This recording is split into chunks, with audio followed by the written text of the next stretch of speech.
பவி integrate form கணியர் அன்போடு இருக்கிறேங்க. பார்த்தீங்கன்னா லாஸ்ட் போஸ்ட்டில் போட்டிருந்தேன். பார்த்தீங்கன்னா ஒரு 40 தலைச்சேரி பாயர் கிராஸ் குட்டிகள் எடுக்கிறதுன்னு. இது வந்து நம்ம தாத்தாவோட ஃபார்மில் தான் எடுத்தோம். அதுக்கு முன்னாடி பார்த்தீங்கன்னா நம்ம எடுக்கிறதுக்கு முன்னாடி பார்த்தீங்கன்னா நம்ம தாத்தாவோட ஃபார்மில் சைலேஜ் தயாரிக்கும் முறையை பற்றி பார்க்கலாங்க. இப்போ நேரடியாக அவரோட அனுபவத்தை அவரே வந்து விளக்குவாருங்க. ஆடு வளர்ப்பில் பார்த்தீங்கன்னா சைலேஜோட தேவை வந்து இன்றைக்கி முக்கியமானதாக இருக்குதுங்க. அதனால் இதை டீப்பாக வந்து ஐயாவட்டையே கேட்கலாங்க. ஐயா உங்களோட அனுபவத்தை பகிருங்க ஐயா. அண்ணா நம்ம சைலேஜ் தயாரிக்கிற முறையை பற்றி கொஞ்சம் விளக்குங்கண்ணா. அதாவது என்னுடைய அனுபவத்தில் நான் சொல்கிறது என்னென்னா, அதிகமாக மாடு பண்ண வச்சுருக்கிறவங்க இவ்வளோ அகலமாக போட்டு உயரமாக பண்ணிக்கலாம். நம்ம ஆடு வளர்க்குறதுனா தினம் கொஞ்சம் தான் எடுப்போம். அதனால் வந்து அகலத்தை முன்ன கம்மியாக போட்டுக்கணும், உயரத்தையும் கம்மியாக போட்டுக்கணும், நீளமாக போட்டுக்கலாம். ஏன்னா இது வந்து ஒரு நாள் விட்டு ஒரு நாளாவது கொஞ்சம் கொஞ்சம் எடுத்தே ஆகணும், இல்லைன்னா பூஞ்சானம் ஆகணும். ஆனால் இது மக்காசோளத்தட்டு நீங்கள் எங்கே வாங்குறீங்கண்ணா? அதுக்கெல்லாம் ஏஜெண்ட்டே இருக்காங்க. சரிங்க. இந்த ஏஜென்ட் மூலிமா வாங்குறப்போ உங்களுக்கு ப்ரைஸ் என்ன வருதுங்க? நான் வாங்கும்போது வந்து ஒரு 1.5 வருஷத்துக்கு முன்னே ஒரு கிலோ வந்து ரூ. 3.60 வந்துச்சு. 3600 ஒரு டன்னு. இப்போ வந்து கொஞ்சம் அதிகம், ஒரு 4000 மேலே இருக்கும். இப்போ வாங்கி போட்டுக்கிட்டோம்னாக்கா நம்ம தேவைக்கு தகுந்த மாதிரி இந்த பங்கரை சரி பண்ணணும். இது ரொம்ப பெருசாக இருந்தாக்கா எடுக்க முடியாது, நம்ம கெட்டு போயிடும். அகலம் கம்மியாக போட்டு கரெக்டாக பண்ணோம்னா நம்ம எடுக்க அகலம் கம்மியாக இருந்தால் தினம் ஒரு நாள் விட்டு ஒரு நாள் எடுக்க பிடிக்க சௌரியமாக இருக்கும். இதில் மெயின் அதுதாங்க. நாங்களே தெரியாதுதான் முன்ன போட்டோம். ஆனால் இதோட சைஸ் எல்லாம் எப்படிங்கண்ணா? சைஸ்னா நான் போட்ட நீள அகலம் இல்லைங்க. அதாவது நீங்கள் எவ்வளோ போடுறீங்களோ அதை வச்சு தான் இதை நம்மளோட யூசேஜ் அதை வச்சு தான் நம்ம இது பண்ணோம். இது போடுறதுக்கான செலவுகள் எவ்வளோ வச்சுங்கண்ணா? அதான் ஒரு டன்னு வந்து நமக்கு கொண்டாந்து கொடுத்துட்றாங்க, 4000 வரும். சரிங்க. ஒரு டன்னு. அதுக்கு மேலே நம்ம இந்த பாய் வாங்கி நம்ம தேவைக்கு தகுந்த மாதிரி அகலம் போட்டு. இது நார்மல் தார் பை அப்படி தானுங்க? இல்லை, இதெல்லாம் கொஞ்சம் ஹெவியான பாய்ங்க. ஹெவியானதுங்க. ஆமாம். ஓகே. கீழே போட்டுவிட்டு மேலே ஃபுல்லாக வந்து காற்று வெளியே போகிறக்கு இல்லாத அளவுக்கு போட்டுறணுங்க. போடாத வச்சுருக்கணும் நம்ம. அதுதான். சரி. அதே மாதிரி நல்லா அழுத்தி வைக்கணும். நீங்கள் எடுக்கிறது வந்து எவ்வளோ எடுப்பீங்கண்ணா மேக்ஸிமம் எடுத்தா? நான் வந்து ஒரு நாளைக்கு ஒரு 120 கிலோவிலேருந்து 150 கிலோ எடுப்பேன். மொத்தம் நம்மகிட்ட எத்தனை உருப்படிங்கண்ணா இருக்குது? மாடு எத்தனை இருக்குது, ஆடு எத்தனை இருக்குதுங்கண்ணா? மாட்டுக்கு ஒரு வேளை தான் போடுவோம். இப்போ வைக்கப்புல் போடுறோம். சரி. மாடு வந்து 3 மாடு தான் இருக்குது. சரிங்க. ஆடு எங்ககிட்ட ஒரு 100க்கு மேலே இருக்குது. சரி. அனைத்துமே வந்து பார்த்தீங்கன்னா நீங்கள் போயர் தலைச்சேரி 2 தான் யூஸ் பண்ணுறீங்க? ஆமாம். சரிங்க. சரிங்கண்ணா. சரி, இதை பார்க்கலாங்கண்ணா எப்படி இருக்குன்ட்டு. இது வந்து உள்ளே வந்து கலப்படம் எதுவும் இல்லைங்க. நேராக வந்து மக்காசோளத்தை வந்து எங்களால் எதுவுமே போட முடியல. இதுக்கு அந்த மக்காசோளத்தட்டு மட்டும்தான். இது ஆள் கூலி அதிகமானதுனால மக்காசோளத்தட்டை மட்டும் இப்படியே வந்து மாய்ஸ்டர் படாத அப்படியே பாதுகாத்து வைக்கிறீங்க. சரிங்க. இதோட குவாலிட்டி எல்லாம் பார்த்தீங்கன்னா நல்லா தரமாக இருக்குதுங்க. வாசம் பார்த்தீங்கன்னா நல்லா தான் இருக்குது. இது வந்து இந்த எலி எல்லாம் ராத்திரில எல்லாம் தள்ளி விட்டு குமிச்சிட்டோம். இது வந்து காத்தோட்டம் அதிகமாக இருக்கிறனால அப்படி ஆயிடுச்சுங்களா? சரி. எலி வந்து இதில் எல்லாம் ராத்திரில அதெல்லாம் தின்னுட்டு வச்சு அதை குமிச்சு வச்சிருக்கோம். கண்ணுக்குட்டி வச்சிடலாம். இது வந்து ஆகாது அப்படி தானுங்க? ஆகாதுலாம் இல்லை, வேஸ்ட் பண்ணாத நம்ம மாட்டுக்கு வச்சுக்கலாம். ஈரப்பதம் ஆனதுனால ஆகாது அப்படி தானுங்க? ஈரப்பதத்தோட இருக்கணும். அது காஞ்சிட்டாக்கா அதில் ஒன்றும் நமக்கு வந்து பெனிஃபிட் இல்லை. ஓகேங்க. ஆமாம். இது மாதிரி இருக்கிறதா வந்து ஆட்டுக்கு ஆகிறது அப்படி தானுங்க? அது எல்லாமே நல்லது. இதெல்லாம் நல்லது. இப்போ ஆட்டுக்கு போகிறது இதானுங்க? ஆமாம், இதுதான் எடுத்துகிட்டு போனேன். இப்போ இதில் வந்து மக்காசோளம் எல்லாமே இருக்குது. எல்லாமே இருக்குது. ஓகேங்கண்ணா. மக்காசோளம் வேற ஏதாவது மிக்ஸ் ஆகிருக்குமா? அதாவது நம்ம பண்ணலாம், உப்பு போடலாம், கூழ் வெல்லம் அவங்க சக்திக்கு தகுந்த மாதிரி பண்ணலாம்.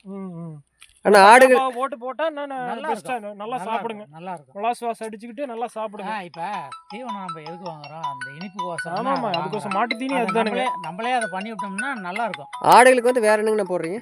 நாங்கள் பருத்தி புண்ணாக்கு. சரிங்க. முச்சோளத்தை அந்த பக்கம் அந்த சைலேஜ் போட்டு வச்சிருக்கிறோம், அதை பார்க்கறதுக்கு ஆட்டு பண்ணைக்கு. சரிங்க. நாட்டு சோளத்தட்டு போடுவீங்களா?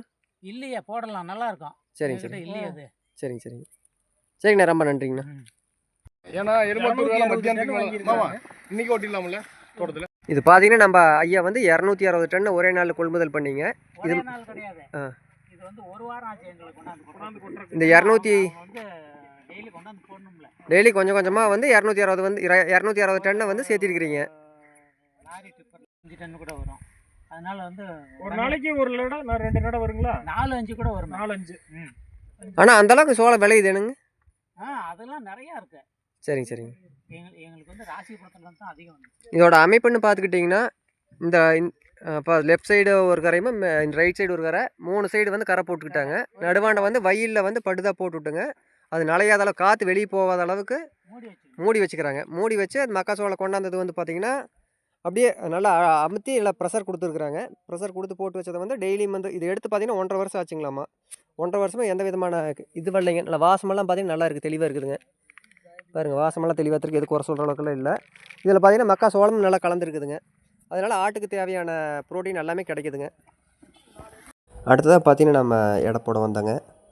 இதில் ஒவ்வொரு குட்டிகளுமே பார்த்திங்கன்னா ஒரு 7 கிலோவிலிருந்து 24 கிலோ வரைக்கும் 2400 வரைக்கும் அதிகமாக இருந்து எடுத்தேங்க. இதில் அனைத்து குட்டிகளுமே வந்து தரம் நல்லா இருந்ததுங்க. இது நடுவாண்ட ஐயாவோட எக்ஸ்பீரியன்ஸ் அதோடு நல்லா இருந்ததுங்க. ஏன்னு கேட்டிங்கன்னா நாங்கள் எடுத்தப்போ இருந்த வெயிட்டோட ஒரு ஒரு 1 கிலோ 1.2 அந்த அளவுக்கு வந்து தண்ணி குடிச்சிருந்துருக்குது. நம்ம இடத்துல வந்து பார்த்திங்கன்னா அங்கே 11.400 இருந்தது, இங்கே வர 10.400 அந்த இதாக இருந்ததுங்க. நம்ம கஸ்டமருக்கு வந்து ப்ரைஸ் நான் ரெடியூஸ் பண்ணி கொடுக்கலாம் அப்படின்ட்டு தான் நாங்கள் பிளான் பண்ணி தான் சொல்லியிருந்தோம். அதில் 14,700 கடைசியில் பார்க்குறப்போ நம்மளுக்கு இதே வந்து 10 பத்தாத அளவுக்கு 14,700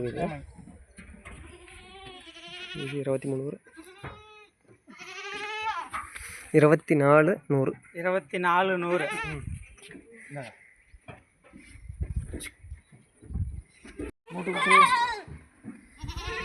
மோட்டு குட்டிங்க ஜி 12 தான் வருது.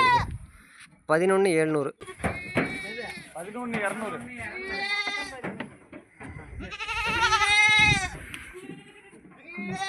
மொத்தமாக பார்த்திங்கன்னா ஒரு 42 குட்டி கிட்ட ஏற்றிக்கிட்டு நாங்கள் திருச்செங்கோடு ராசிபுரம் சாலையில் வந்துட்டு இருந்தப்போ சண்முக அண்ணா வந்து எடுத்துகிட்டு போனாங்க. நம்மகிட்ட ஒரு 5 குட்டி எடுத்தாங்க.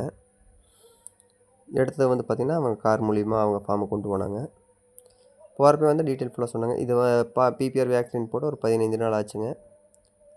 அப்போ டிவார்மிங் எல்லாம் கொடுத்துருக்கோம் அப்படின்னு சொல்லியிருந்தாங்க. அடுத்ததாக பார்த்திங்கன்னா நம்ம அப்படியே கொக்கராயம்பேட்டை வெளியே வந்தோங்க. கொக்கராயம்பேட்டையில் நம்ம நண்பர் ஒருத்தர் நம்மகிட்ட ஒரு 5 ஃபீமேல் கிட்ட எடுத்தாங்க. அது எடுக்கிறப்ப பாருங்கள் தெரியும் உங்களுக்கு, டிஃப்ரெண்ட்டு ஆடு அனைத்துமே நனைஞ்சு போச்சுங்க. அந்தளவுக்கு வந்து தண்ணி கொடுத்துருக்குறாங்க. நாங்களும் பார்த்திங்கன்னா இதை தவிர்க்கிறதுக்காக தான் நேரமே ஒரு 6-6:30 வந்து நாங்கள் போயிருந்தோங்க. அப்போவே பார்த்திங்கன்னா அந்தளவுக்கு ஃபீட் கொடுத்து வெயிட் ஏற்றிருக்காங்க. இன்னொரு 1/2 hour கழிச்சு போயிருந்தேன். இன்னும் ஃபீடெல்லாம் போட்டிருந்தாங்கன்னா இன்னொரு ஒரு 1/2 கிலோ 1 கிலோ சேர்த்து தான் வந்திருக்குங்க.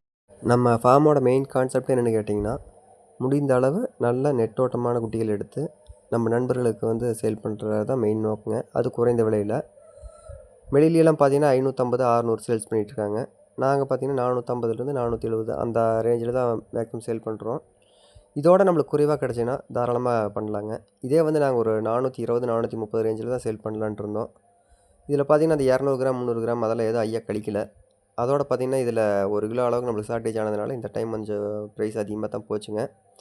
அடுத்தபடியாக பார்த்திங்கன்னா நம்ம கரூர் மாவட்டத்தில் தென்னிலைக்கு அருகாமையில் குள்ளம்பாளையம்ங்கிற ஊரில் நம்ம நண்பர் ஒருத்தர் ஃபார்ம் போட்டிருக்காரு. அதில் பார்த்திங்கன்னா ஒரு 15 கிலோவிலிருந்து 17 கிலோ சைஸ் அளவு கிடா குட்டிகள் வந்து சேல்ஸ் கொடுக்குறான்ட்டு இருக்காரு. விருப்பம் இருக்கிற நண்பர்கள் வந்து அதில் புக் பண்ணிக்கலாங்க. இதில் கேட்ட அனைவருக்குமே நம்மளால் கொடுக்க முடியல. ப்ரைஸ்னு பார்த்தீங்கன்னா அது வந்து பார்த்திங்கன்னா தலச்சேரி சோஜித் கிராஸுங்க. அதோடய ப்ரைஸ்னு பார்த்தீங்கன்னா 400 410 ரேஞ்சு தான் வரும். விருப்பம் இருக்கிற நண்பர்கள் வந்து அதில் புக் பண்ணிக்கலாம். இது வந்து நம்ம இன்னொரு ஐயா வந்து ஒரு குட்டி எடுத்தார், அதோட வீடியோங்க. ரொம்ப நன்றிங்க.